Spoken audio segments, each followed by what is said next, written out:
So first of all, what is your name? My name's Janice. Yeah. And Do you want my old name? no, just Janice will do. Well, hold it if you want. I'm Janice from Bolton. Yeah.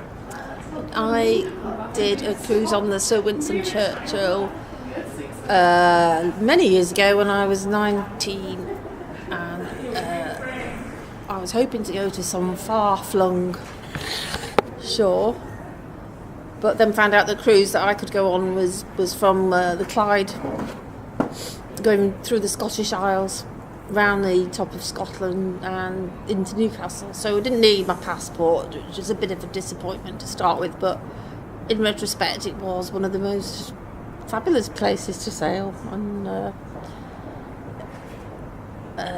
it was 14 days, so it was just like a magic time. I remember that. And it was a girls' cruise, so the age group was about 16 to 21. And there was 3 watches. I was on the mizzen watch. There was mizzen, main, and something else. 4. And I thoroughly enjoyed it. At least I think I did now. Perhaps at the time, I don't know. Can you remember which number of the mizzen watch you were? No. 7, maybe. I don't actually know.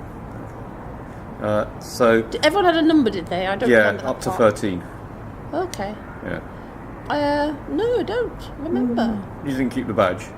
No, I haven't got anything. I had the T-shirt for a while, but I don't think I've got that no more. I've got nothing. And then we borrowed these rather nice knitted sweaters when we were on the ship, so we didn't get to keep that. Oh yeah, you were in a knitted sweater year. Time. Oh, so which year was it? 1978. Yeah, I think they were just changing from sweaters to smocks. Right. With the word Malcolm Miller blazed across it. Except it was the Winston Churchill. Except there was Winston Churchill, which had Sir Winston Churchill blazoned across it. I've just found out from looking at some diagrams what the difference was between the 2 ships, because one's got round windows, one's got square windows. Doors, yeah. Doors, yeah. Yeah. And also, for a while, the Malcolm Miller had 4 doors, and the Winston Churchill had 3 doors. Okay. Right. Until the year at the refit, when they took away the forward doors of the Malcolm Miller. So they both had 3 doors.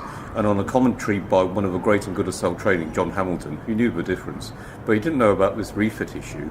He had to go, and you can tell the difference between the Malcolm Miller and Winston Churchill because the one's got 4 doors. So the permanent crew that were on my ship, I remember some of them, partly because I've got some photographs of them, and it was really nice to meet 3 of them again recently at the 50-year reunion. Absolutely, and who are they? All gone out of my head. The chief officer, Ken Groom. Ken Groom. I thought he was called, at that time, the first mate, which is possibly the same thing, but we knew him as the first mate. And Ken Groom, what a lovely man he was. It was lovely to meet him again. And then also the bosun was... George Falk. George. He was nice as well. And I remember the other chap that I met recently was the engineer. Mike Stevens. Mike Stevens. Remember him too. And it was lovely to meet them all again. And then the person that I remember, everyone remembers the cook. Yes, John Brown. Not with us anymore. Part of the inspiration for this project, because I never got John Brown's words now. Right. And there's some great stories. And I've got this lovely picture of him sat at the stern of the ship with the flag behind him and his fishing rod. Absolutely. And as I mentioned, I've used it for a blog.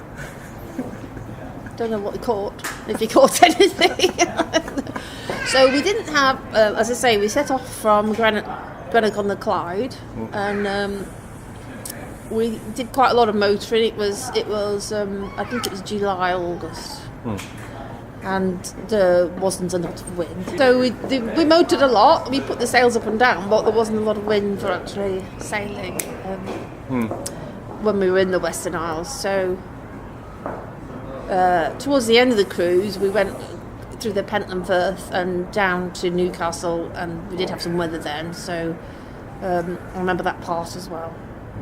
Because in the middle of the night when I was on the helm, was when someone decided to get the captain up, and then when he got up, I can't remember his name. I don't think he's with us anymore. 78. No. Mr. Captain Lawson, possibly. No, I don't think it was. Anyway, he shouted, "All hands on deck!" And I was there on the helm. And he was shouting at me, "Starboard this, port that." And I was getting a bit tired because I'd been stood there an hour or so already. But I remember that. So it was a lovely mix, really, because we had this sort of idyllic holiday motoring from island to island, and then this bit of weather coming down there. So we did most of the sailing kind of at the end of the whole thing, obviously. We went to Rum, the Isle of Rum, and went into the house there, which I think is a hotel now. It's called something House, and it was some kind of magnate's house, and we all had a little tour. It's only tiny, but under the stairs there was an organ. You opened the stair door and there was an organ it's still there, I believe. So I remember that.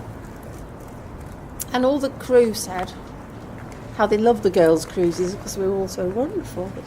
So wonderful, so lovely. So there's 39 girls, or 13, as you say, in each watch. Each watch. 3 bigger girls, the watch leaders. Yeah, I remember that, yeah. Don't worry, we'll find the track chart one day and see them. I'd like that, because then I'd have the names. I know.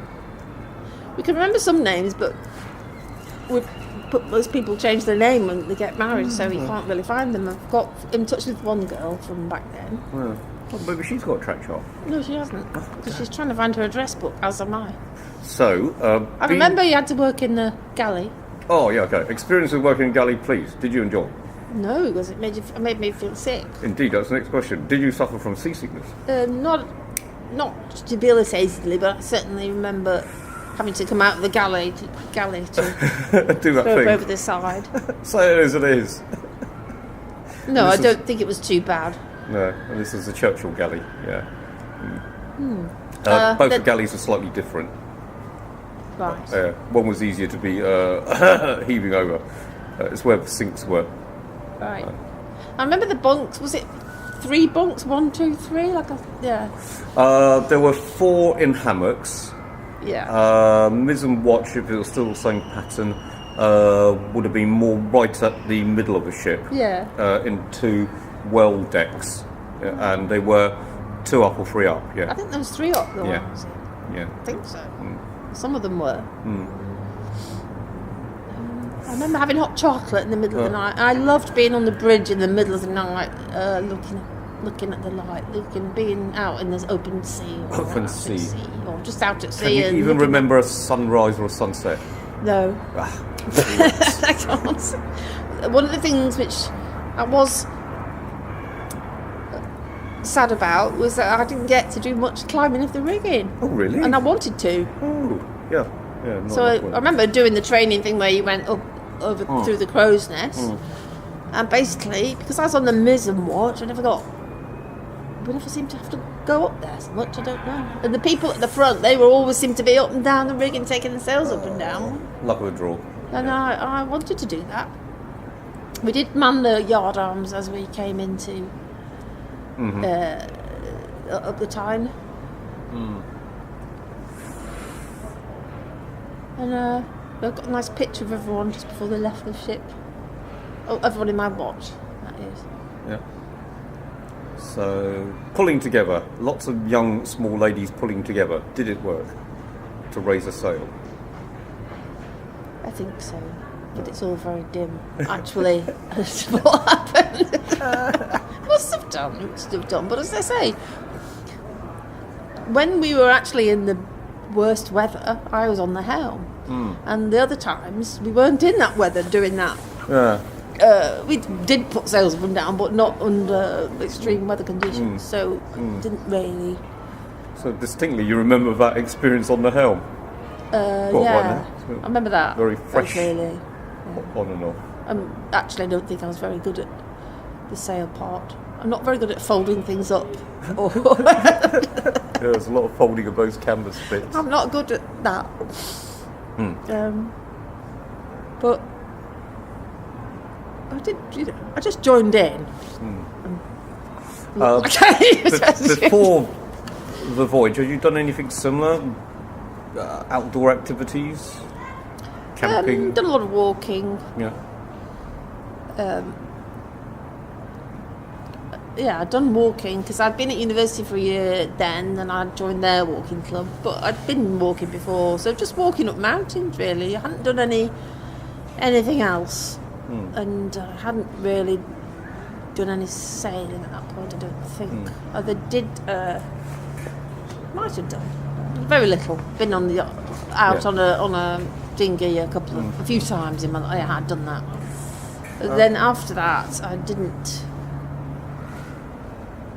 I did a bit more crewing of dinghies occasionally. And then I did do a couple of sailing holidays on a 60-foot yacht where you go across the channel. Yeah. So I did that a couple of times, but I've always had the ambition to go back on a big ship. Will come soon, yes. Off on a shanty voyage with you. A shanty voyage, because I'm into that, shanties and singing. So,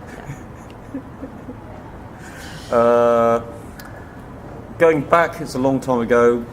What do you reckon you got out of that 2-week voyage?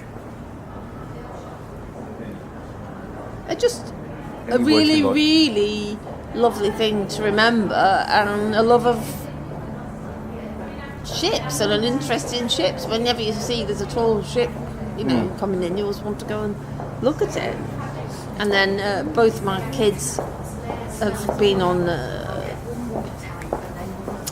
Tall Ships Trust, the Catch.